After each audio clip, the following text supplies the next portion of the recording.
Hello and welcome to our free analysis of the USDJPY currency pair. First of all, subscribe to our channel. Your continuous supports needed.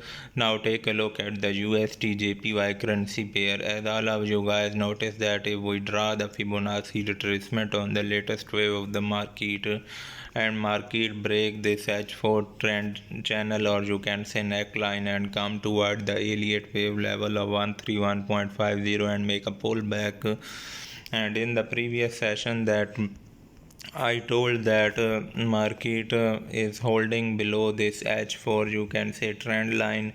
This is actually the bearish trend line, and market make a test of that line and go below that area. So many traders make profit from our analysis because we say that yesterday and in the previous day market cannot make the higher high from this situation, and so continuous pressure of this trend channel is putting the USD JPY currency pair in the bearish direction. So what is next target for the USD JPY currency pair?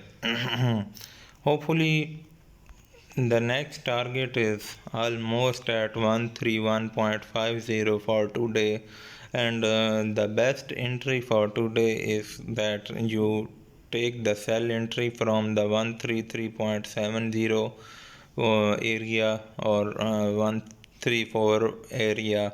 Unless the market is holding below the 134.50 level, the trend is bearish and the best selling entry is from 133.70 area is possible. You take the entry from that also, but from that you wait for the correctional moves and then go in the bearish direction toward the next support level of 128.00.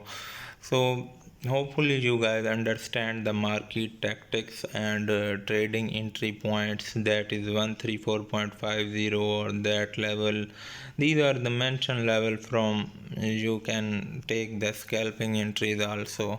Hopefully you guys understand. Thanks for watching. Subscribe to our channel. Your supports needed.